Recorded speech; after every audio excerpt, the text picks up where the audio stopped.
1497 North Hill Avenue in Pasadena. The town hall will once again be broadcast live on KBLA Talk 1580 from 4 to 6 p.m. on Thursday, November 6th. But you're invited to join us in person for this urgent and necessary community conversation. The theme for this Altadena Eaton Canyon Fire Town Hall is Understanding the Wildfire Recovery Compensation Fund. The primary focus of this gathering is to inform residents about Southern California Edison's newly launched Wildfire Recovery Compensation Program and provide clarity on eligibility and the claims process. There are plenty of questions to be asked, and only KBLA Talk 1580 has the right moderators to ask the tough questions, the right stakeholders and community activists to share their insights, and we have confirmed the participation of corporate executives from Southern California Edison to answer our queries. So be sure to join us at Victory Bible Church in Pasadena, 1497 North Hill Avenue on Thursday, November 6th. The event is free and open to the public, but registration is required at KBLA1580.com. That's KBLA1580.com. Light refreshments will be served immediately following the live town hall.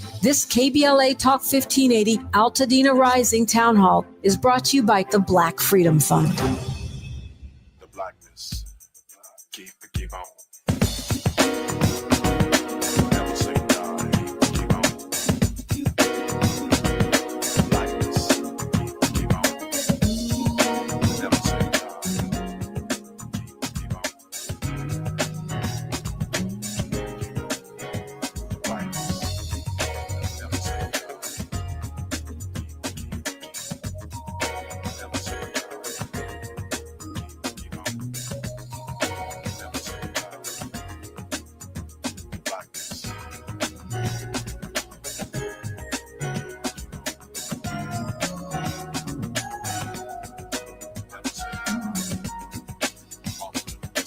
Never say die.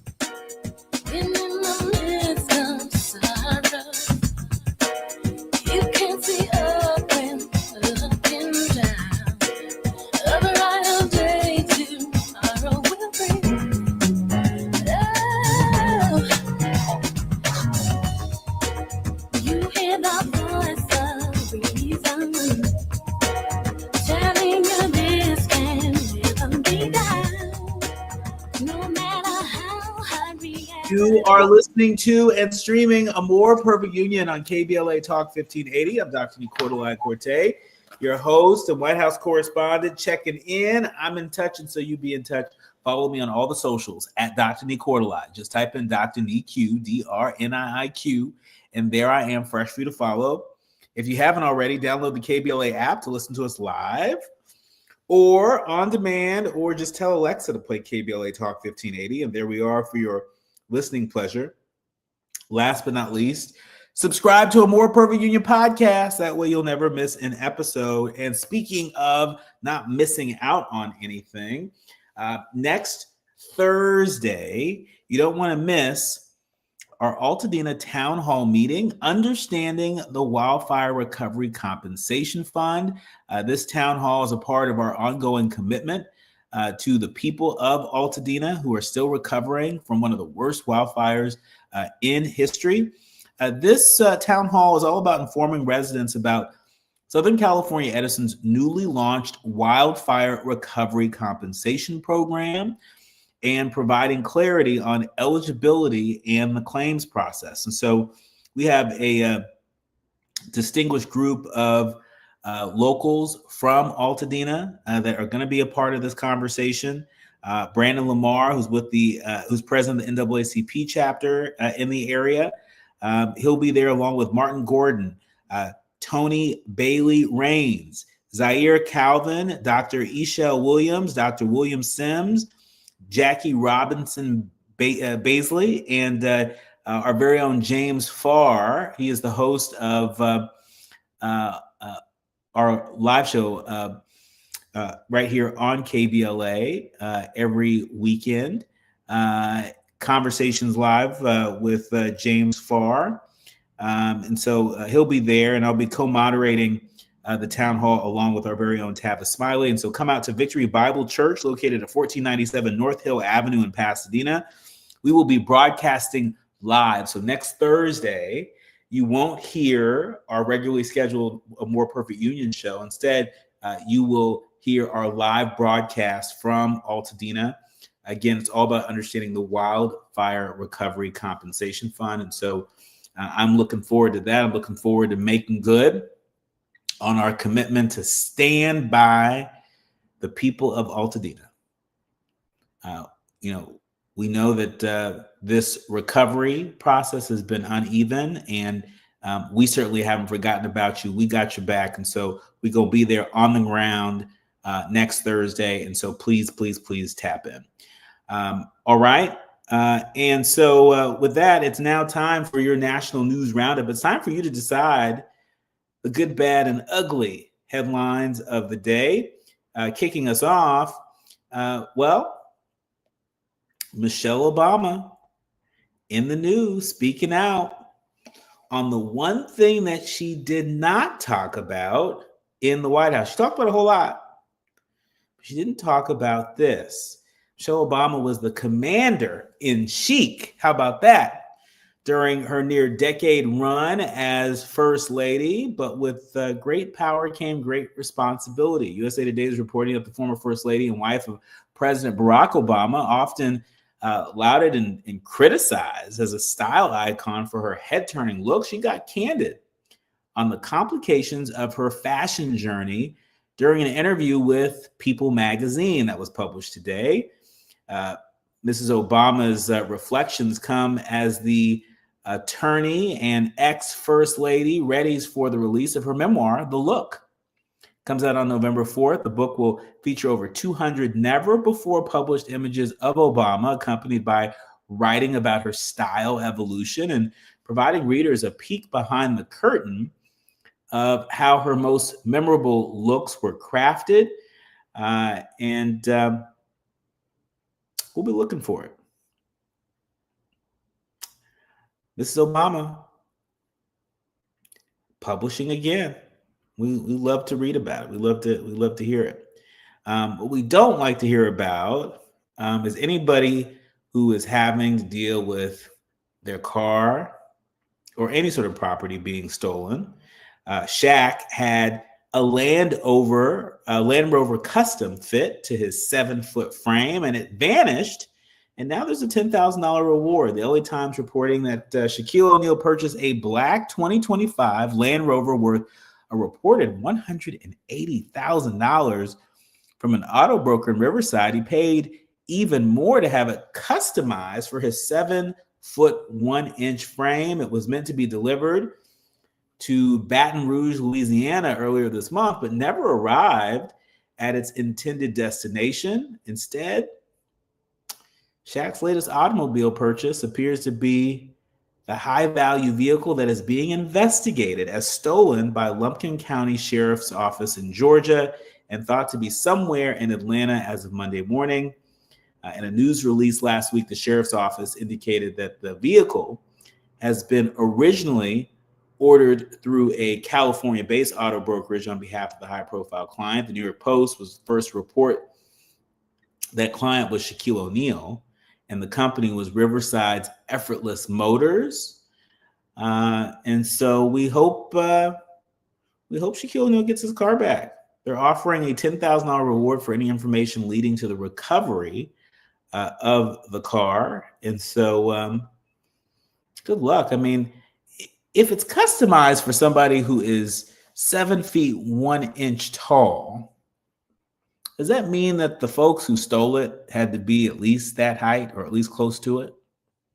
I mean, is it conceivable that you could be 5 foot anything and be able to drive that car anywhere if it's customized to somebody who's 7 feet 1 inch?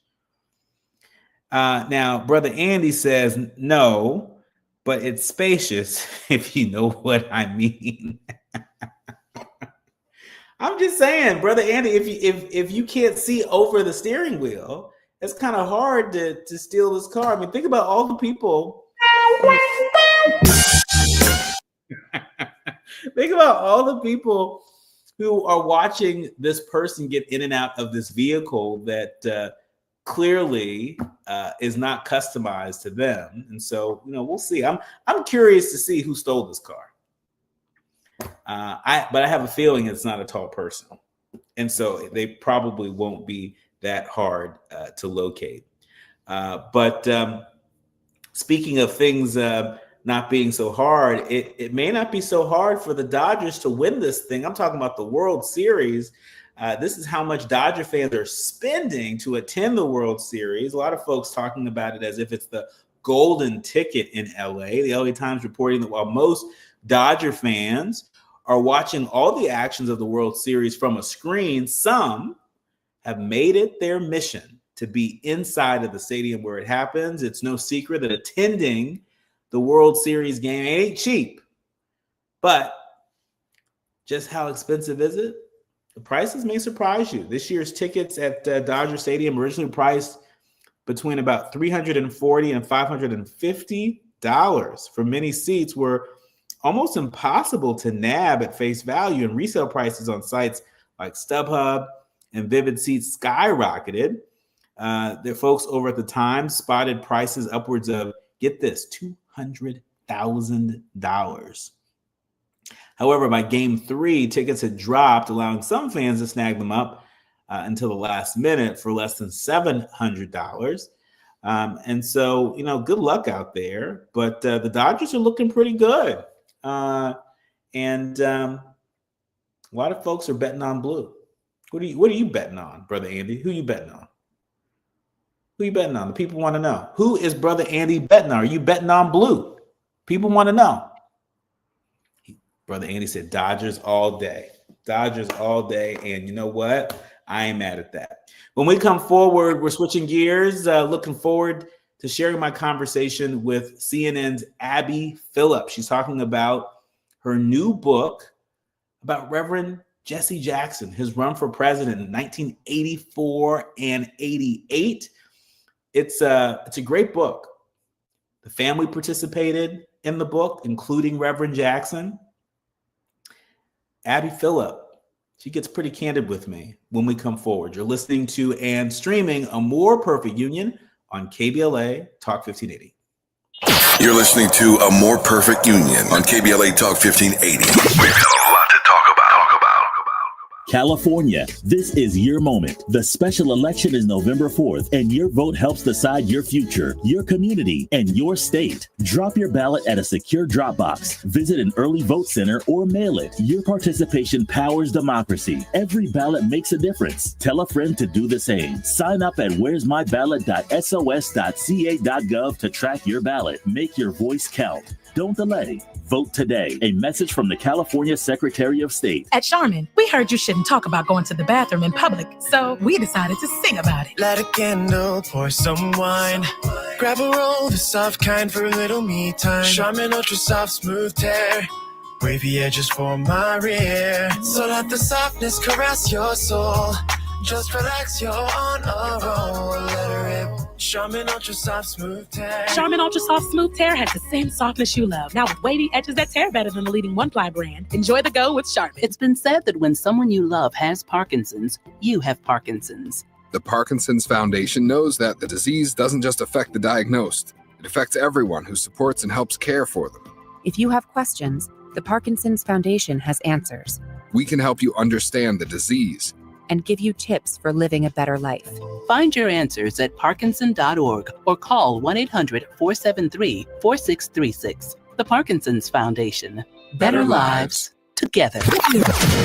If you missed the recent Left Coast Forum, then you really missed out. An insightful presentation from Professor Richard Wolff, a call to action from LA Mayor Karen Bass, an insider's view on Prop 50 and the government shutdown from Congresswoman Sidney Kamlager-Dove, and as usual, Dr. Cornel West brought down the House with a powerful closing keynote. And many of the plenary sessions were standing room only. Check out our social media posts for photos and video of what you missed at the Left Coast Forum and make plans to attend one of our upcoming events. Our next Altadena Town Hall is Thursday, November 6th, 4 to 6 p.m. at Victory Bible Church in Pasadena. We're going to interrogate SoCal Edison's settlement fund and see what's really going on with this fire recovery program. And our KBLA Talk 1580 Community Health and Wellness Fair is Saturday, November the 8th, 10 a.m. to 2 p.m. right here in Lamert Park at Catch at Audubon Middle School. All the details about these upcoming events can be found at our website, KBLA1580.com. So thanks again to all those who supported the Left Coast Forum, and a special thanks to our partners this year. The LA Progressive, the Empowerment Congress, Community Coalition, Southwest Voter Registration Education Project, Partnership for Growth, UTLA, LA Care Health Plan, Black Progressive Action Coalition, St. John's Community Health, the National Lawyers Guild, the Weingart Foundation, and the Liberty Hill Foundation. We have no permanent friends or permanent enemies. Only permanent interests as we effort to build a more perfect union. You are listening to and streaming A More Perfect Union on KBLA Talk 1580. I'm Dr. Nii-Quartelai Quartey. I'm really delighted to welcome my colleague, Abby Phillip, to the show. In case you didn't know, Abby debuted her book, A Dream Deferred, Jesse Jackson and the Fight for Black Political Power. It's out wherever you buy books, and you can catch Abby on Newsnight with Abby Phillip, which airs weeknights at 10 p.m. Eastern on CNN and streaming on the CNN app. Welcome to the show, Abby. Thank you so much for having me. It's great to be here. Well, thank you so much for being here. You know, first things first, why a book about Jesse Jackson and why now? Well, I know Jesse Jackson is somebody who feels like he's been around forever and there's so much out there about him. But I was shocked by how little there was about these campaigns, about the 1984 and 1988 campaigns. And in fact, there was a famous book about the 88 campaign that didn't even mention him because even though he came in second place in the Democratic primary.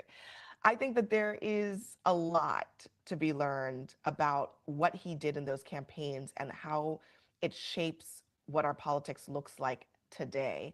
And I thought it was important to do it while he is still with us because, you know, we have to kind of get these stories from the people who lived it and experienced it in order to really understand what happened. And that's what I was seeking to do in this book. There are a number of modern campaigns that owe a debt to Jesse Jackson. When I think of not just Obama's campaign, but when you think about the campaign of Bernie Sanders, when you think about the campaign of Zoran Mandani, if you even think about the campaign of Kamala Harris, there are so many similarities. Talk to us about, you know, how the Harris campaign, because that's the most modern presidential campaign we can look to, that you can draw a direct line to the Rainbow Coalition. How did the Harris campaign hit the mark? How did they miss the mark if you're measuring them by the Rainbow Coalition? Yeah, it's a great question because I mean, I think that if you just take a surface view of the Rainbow Coalition, you might think that it's just about sort of making sure that you have all of these different groups, Black people, white people, Asians, Hispanics, and just, you know, kind of everybody gets their own little message. And I actually think that's not how Jesse Jackson envisioned it. He envisioned it as everybody feels welcome into a coalition, but underneath the banner of our shared interests. And so I do think that there has been a fracturing of the message in democratic politics to each of these different groups where everybody feels like, you know, we've micro-targeted things down to the nth degree. And I think when I looked back at Jackson, how he talked to voters, he was always bringing people together. He was always sort of putting an umbrella over everyone to say, we have all of these things in common. And while he put at the forefront issues that mattered to each of these individual groups, he didn't do it in a way that kind of divvied people up into different, you know, different categories.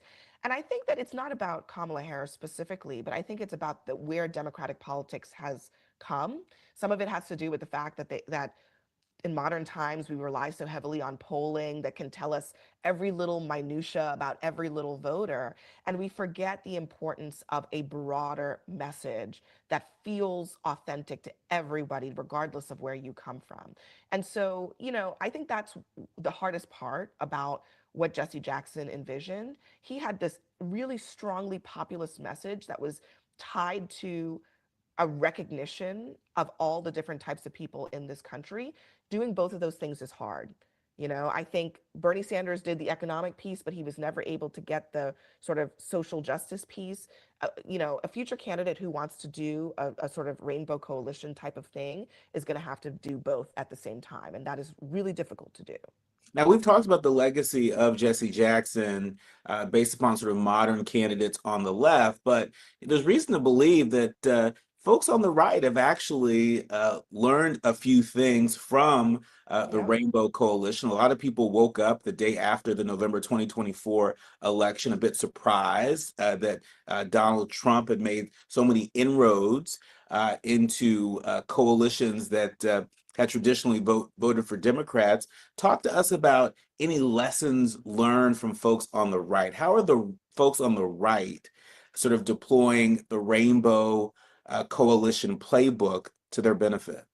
Yeah, look, they are. I mean, the basic way I would put it is that the smartest thing that Donald Trump did when he ran in 2016 was realize that working class people were up for grabs. And he basically tailored a message that was fundamentally populist in nature. Now, you can argue about whether his policies are that, but his message was to those people that the system is rigged against you, that the system isn't working for you. And that's essentially, when you boil it down, that is what Jesse Jackson was saying to people, that we need a system that works better for working class and poor, middle class Americans. And I think that that is going to be the battleground on which a lot of politics is fought in going forward from this point onward. Union workers are up for grabs. Black and Hispanic voters were up for grabs in 2016, 2020, and 2024. And Trump was able to, in 2024, put together a coalition of voters based on this idea that he would bring down the cost of living. I mean, you can argue about what he has done as president, but he told them he was going to bring down the cost of living, that the system wasn't working for them, that it was rigged against them. And it worked. I mean, he made inroads with black voters, he made inroads with Hispanic voters. And so now I think what Democrats need to do and figure out is, are they able to get those people back? Are they able to recapture that message? Because that's the battlefield right now of our politics. Your colleague, Jake Tapper, was on the show yesterday, and he's called your book a joyful, rich, must read biography of a politician whose flaws, a constant, intense competition. And I've got to ask you, did Jesse Jackson and his family, did they participate in the book? And tell us something about the family that we may not know. We've talked about the man, but tell us something about the family that we don't know. Yeah, they did participate in the book, and I spent a fair amount of time with Reverend Jackson in the last few years, and they were very gracious to sort of talk to me about what they'd experienced and what their lives were like. And I do think that when I think about the family, I think about the fact that this was a Black family of a prominent figure whose life was always at risk. For the 6 kids of Reverend Jesse Jackson, they had a father who they knew was being protected by Secret Service when he ran for president, was constantly facing death threats, had had people with weapons in his Rainbow Push Coalition headquarters. And I do think that the psychology of these civil rights figures and their families who lived through um, the transition from the 60s when Dr. King was killed to the 70s to the 80s when that racism was still there but was much more kind of papered over, all the way up to present day, is just something we should take a minute with, because I think that it takes a lot to survive that and to have lived through that. And I have a lot of respect for them in terms of the scrutiny that they've been under and the fact that, you know, they had to share their dad with the whole world for 60 years. Mm-hmm. And that shapes them. It changes them. I think there's some trauma there. There's a lot of pride and a lot of respect. but it's a very complex picture. And I think, I have a lot of respect for them for really, they are very much the keepers of their father's legacy. Even he's in his 80s. He just turned 84 a few weeks ago and is ailing, but they are really keeping his history and his legacy alive. Abby, how did writing this book, how did it change you? I remember when I was writing about Vice President Harris's trip to Africa, I didn't expect to write that book, but in covering her, I was just so moved that I felt like somebody had to do it, and I did. And that process sort of changed me a little bit. How did writing this book change you? Did it change your mind about Jesse Jackson in any way? I will say that first of all, I identify with what you said. You feel like somebody has to do it, right? And I think that part of the reason I felt like I needed to do this book was because I think this type of history benefits from perspectives like mine as a political journalist, as a Black woman, as somebody who looks back at the history, and I can see different things than other people can see, and I can talk to people about different things than other people can talk to them about. And I do think that it is challenging writing about somebody who is living, and there's a lot of sensitivity involved in it. It's challenging to write about somebody who's really complex. And, there were some things that, I'll be honest, I didn't really want to write about, but were part of the story. And you have to just learn how to navigate those things. And I think that process of doing that with honesty and with a fidelity to the facts and with also sensitivity and humanity, it deepens my understanding of how I do my job every day. I just think I have to operate with a lot of empathy even on a good day, and I think even more is required when you're writing about somebody who is still with us, who has children and family and friends who care about what's written about him, but you also have a responsibility to history and to facts as well. The audience is listening, thought-provoking, eye-opening, heart-rendering.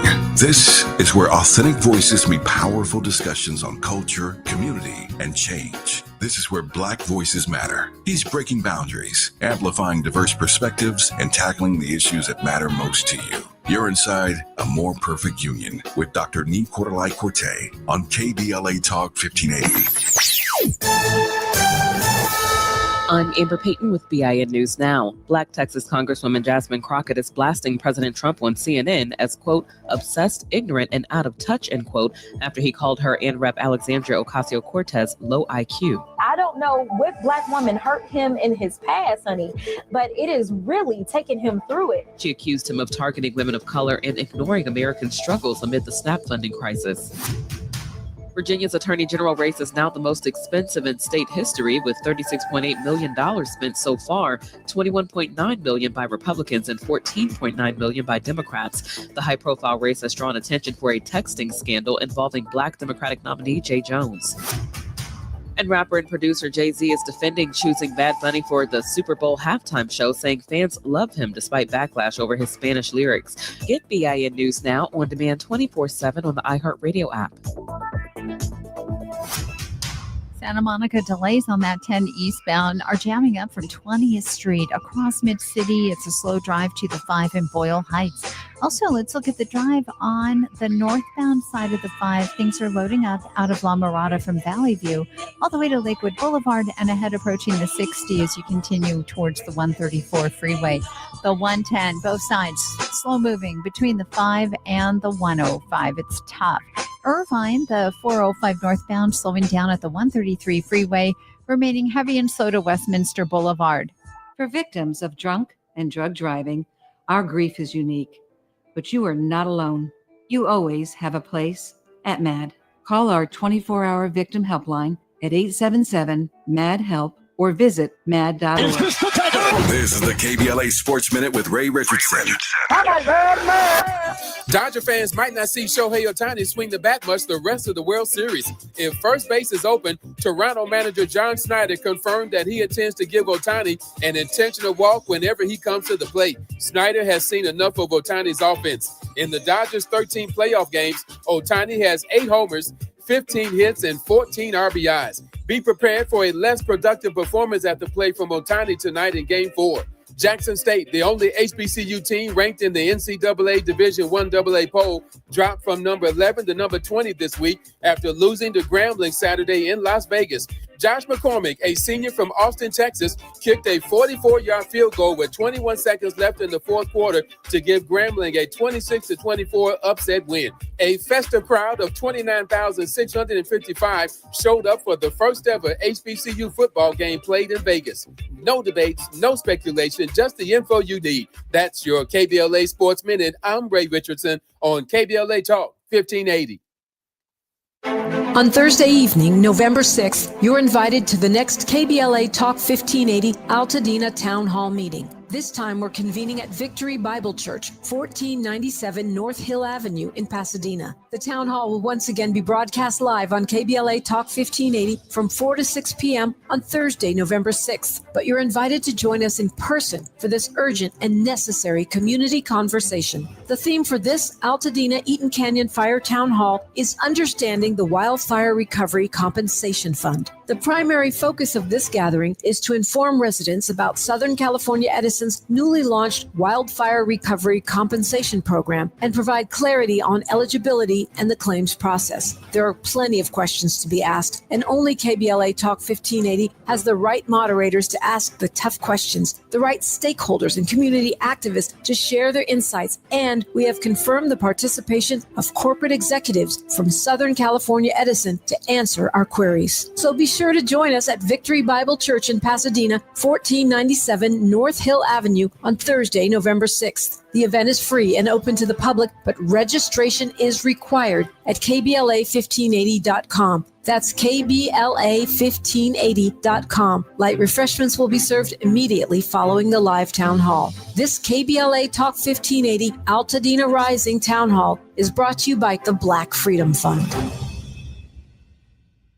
Donald Trump has all but declared war on California, sending in the National Guard, blocking disaster relief, and cutting funds to our colleges. And now, he and Texas Republicans are trying to rig the next election by stealing congressional seats from black voters in states like Texas. They want to rig these elections, and they want the power that gerrymandering provides. Seriously, look it up.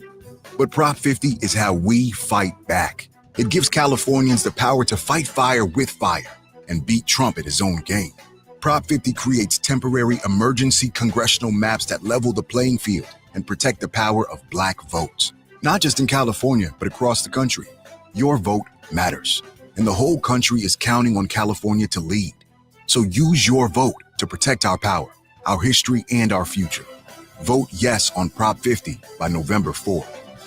Ad paid for by Yes on 50, the Election Rigging Response Act, Governor Newsom's Ballot Measure Committee, Ad Committee's top funders, HMP for Prop 50, and Fund for Policy Reform. Hit me! National News The Consequence. Informed opinion. And analysis beyond the headlines. You're listening to A More Perfect Union on KBLA Talk 1580. Before we get into the lightning round, Abby, I want to ask you about your critique on Black leadership, on Black movement building. To your point, there's so much in this book. There's so much in the story of Jesse Jackson that gives us a lens into the possibilities of Black leadership with his 84 and 88 campaign. It gives us some insight into Black movement building movements that are bigger than just Black people. But what's your critique of Black leadership today and Black movement building today? What is it that they could benefit from or learn from Jesse Jackson's construct of the Rainbow Push Coalition? Yeah, I mean, I don't know that. What I would just say is that Jesse Jackson, and maybe this is one of the things that people don't understand about him, but he was very focused on ensuring that Black people had adequate leverage in the political system. But he was also a uniter. He spent as much time in rural Missouri and Iowa as he did in, New York and Atlanta and large urban centers. And I think that people forget that in these times when, it's so easy to say, well, they vote that way and we won't vote this way.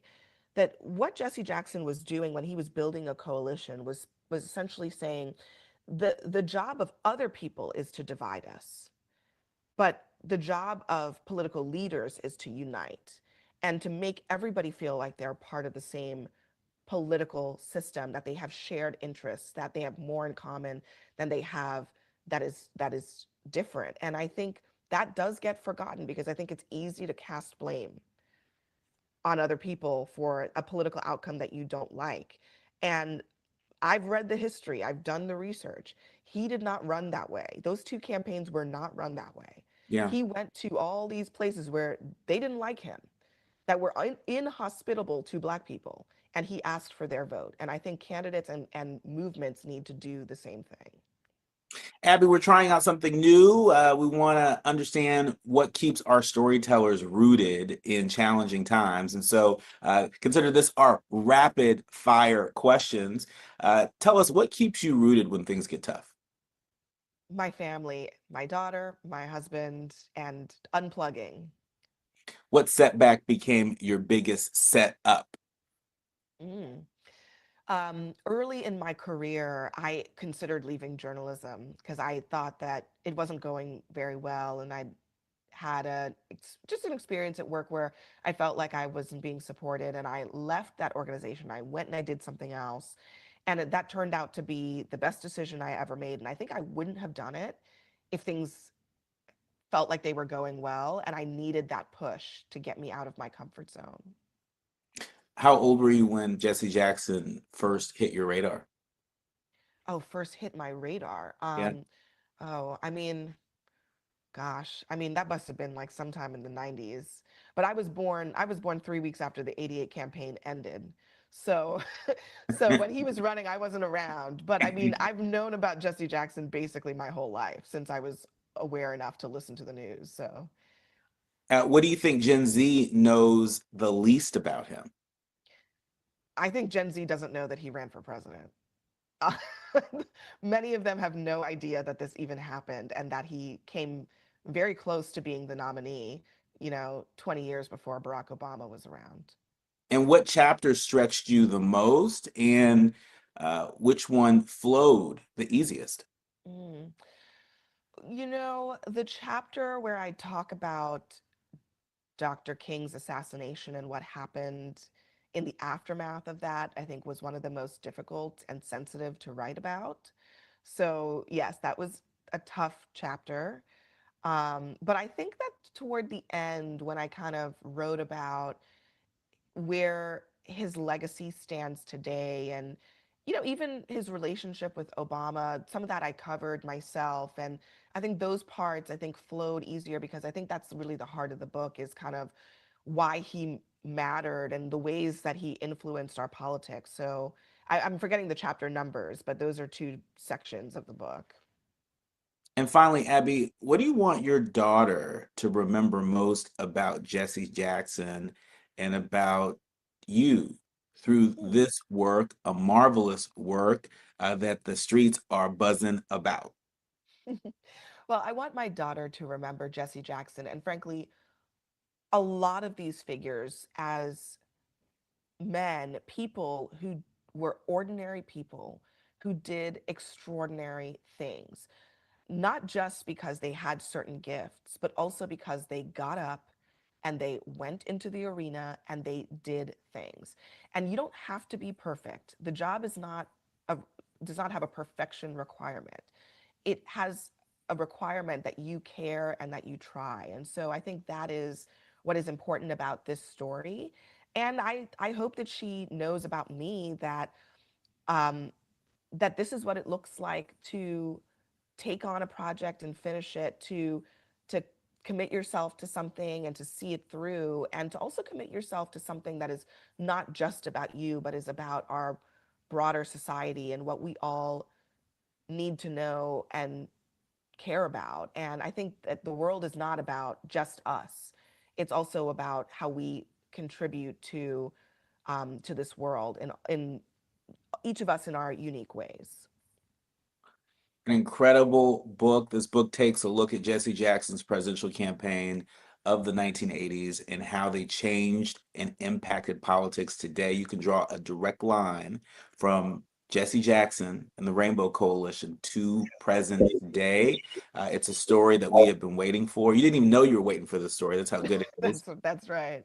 Abby's debut book, A Dream Deferred, Jesse Jackson and the Fight for Black Political Power, is out now wherever you buy books. And you can catch Abby on Newsnight with Abby Phillips, which airs weeknights at 10 p.m. Eastern on CNN and streaming on CNN app. Thank you so much, Abby. Thank you so much, Dr. Nii-Quartelai. I appreciate it very much. Thank you.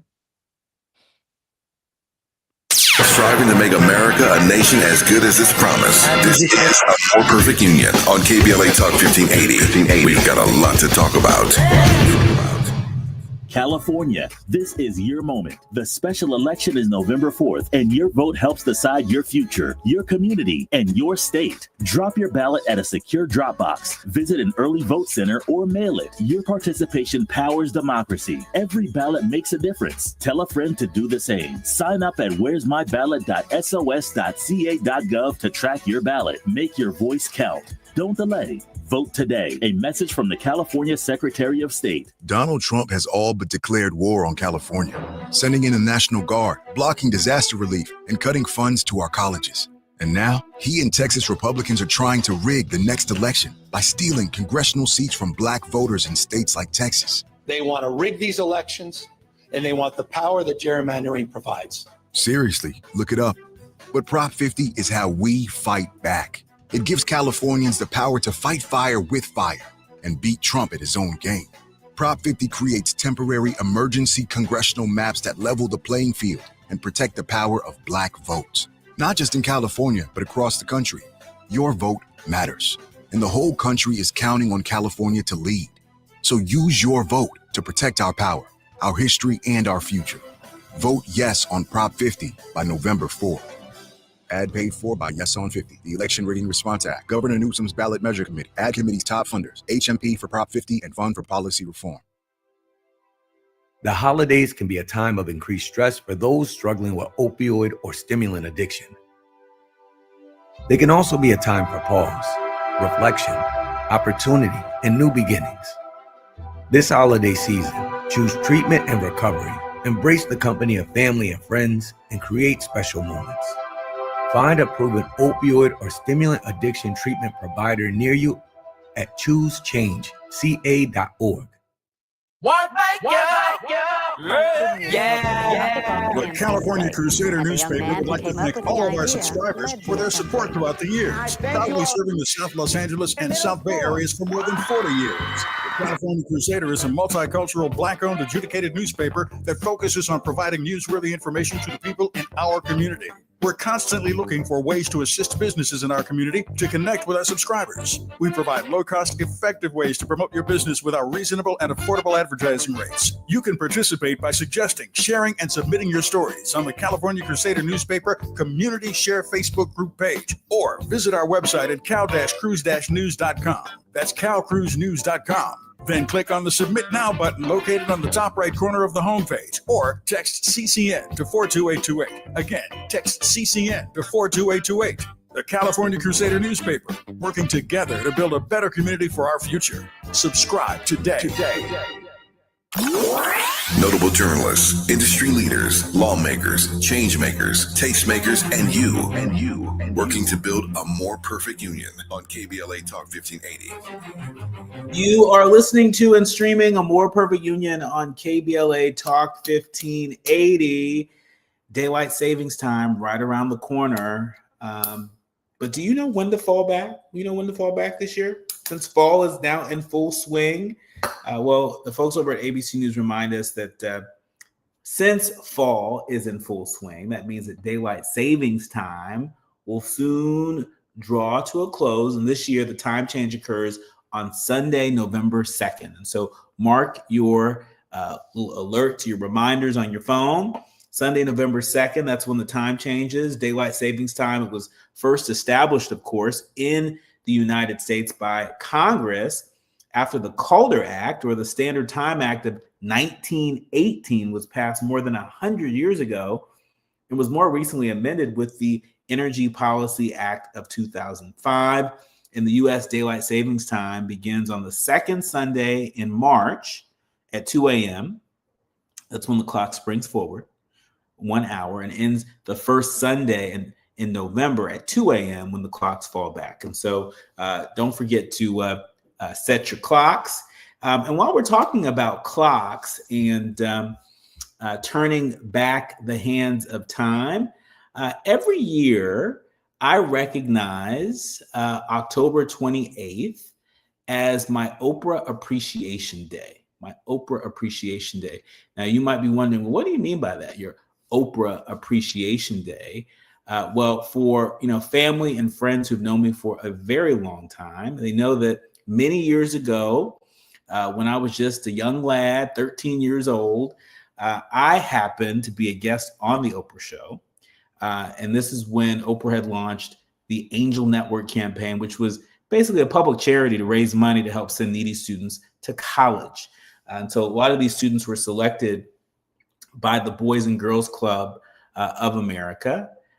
And I, ordinary person in the San Francisco Bay Area at the age of 13, really thought, okay, well, I can do something. And so I organized, along with my classmates, a year-long campaign to collect small change, spare change, to contribute to what we believe was the world's largest piggy bank to help send needy students to college.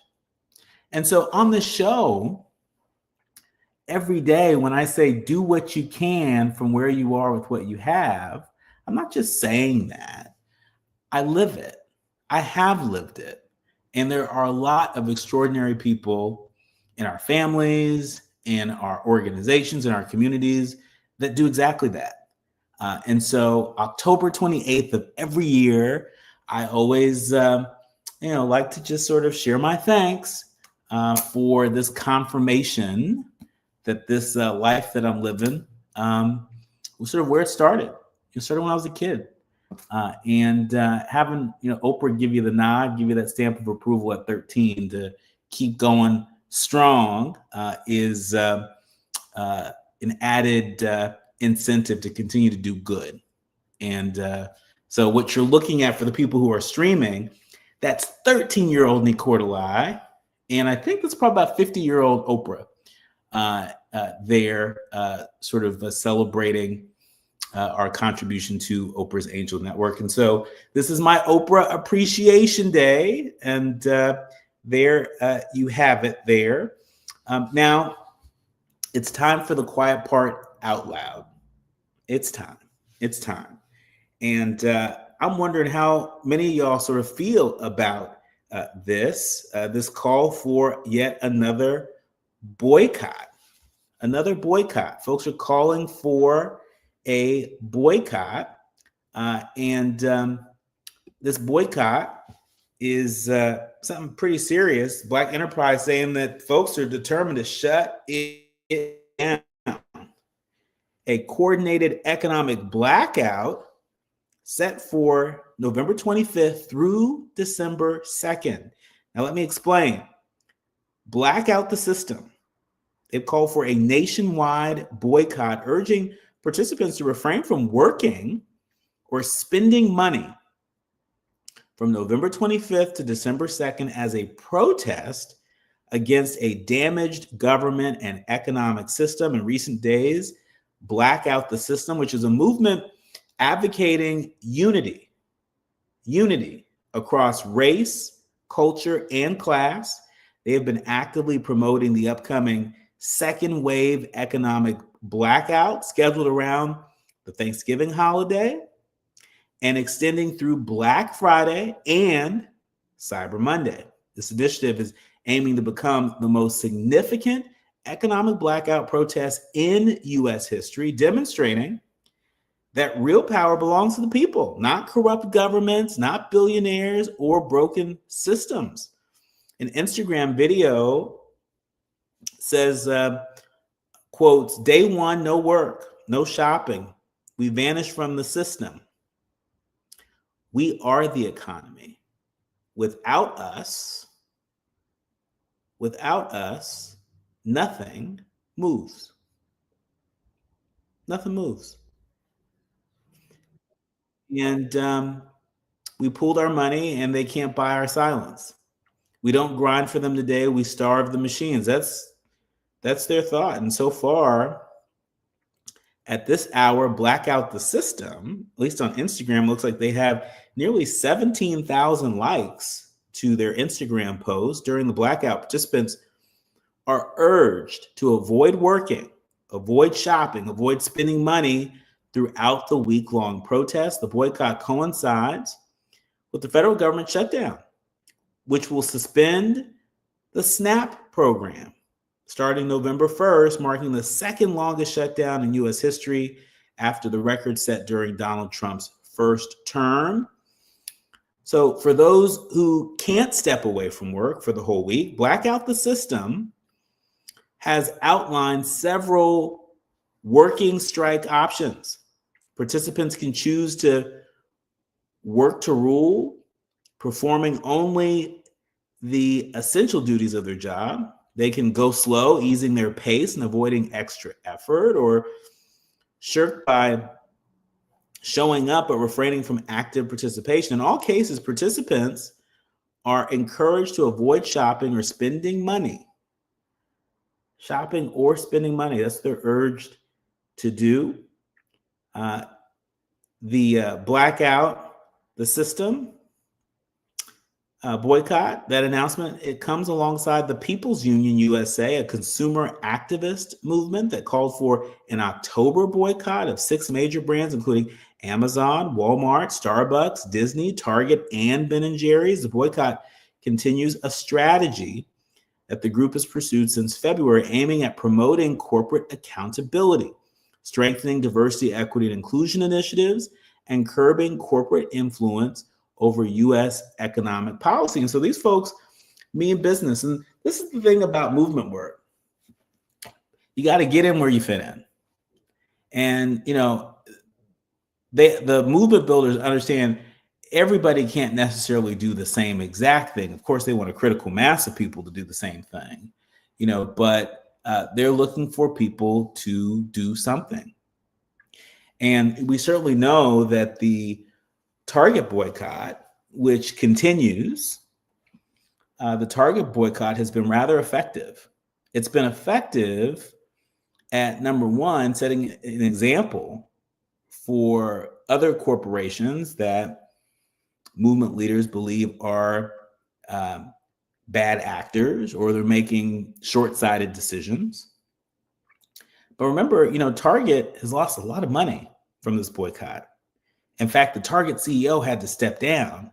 Now, he remains on the board last time I checked, but he stepped down as CEO. Now the COO is the new CEO, and so we're going to see what he's going to do, right? But, you know, Target has been seriously damaged by this ongoing boycott. We know we saw just a few weeks ago when Jimmy Kimmel was pulled off the air temporarily, Disney lost billions of dollars and hundreds of thousands of subscribers. And so for folks that say, oh, you know, boycotts are not very effective, no, they are. To the extent that people really lean in and stick to them. And earlier in the first hour, we were, you know, talking about the owner of the Washington Post and Amazon founder, Jeff Bezos, who is basically helping to underwrite the cost of Trump's East Wing ballroom. Well, you can draw a direct line between the contributions that Jeff Bezos is able to make to that ballroom and those of us that are customers of Amazon. And we all get to decide how much of a chokehold are we willing to be in, if at all, when it comes to some of our favorite companies when they are behaving badly, when they are making decisions that are at odds with our values, that are at odds with our best interests, that are at odds with our job security. We get to decide that. I think it was Alice Walker who said that the quickest way that people give away their power is by first believing that they have none. So if anything, it seems to me that this group Black Out the System, at a minimum, is reminding us about the power that we do have. The question is, how will you choose to use it? We're going to have to leave it there. My thanks to the Village helps us produce a more perfect union each and every day. Our executive producer, Tavis Smiley, our sound engineer, Brother Andy, to our show producers, Faraji Muhammad, Art Sears and Journey Burris, and of course, each and every one of you, all of our leaders, learners, and listeners. We love you. We curate the show every day with you in mind. Also, my thanks to my phenomenal guests, including this hour, Abby Phillips on CNN. Be sure to pick up her new book on the Reverend Jesse Jackson. And then the first hour, Dr. Jonathan Collins and Jamar Reed. Remember, do what you can from where you are with what you have, but by all means, do something. I'm Dr. Nii-Quartelai Quartey, and you've been listening to and streaming A More Perfect Union on KBLA Talk 1580.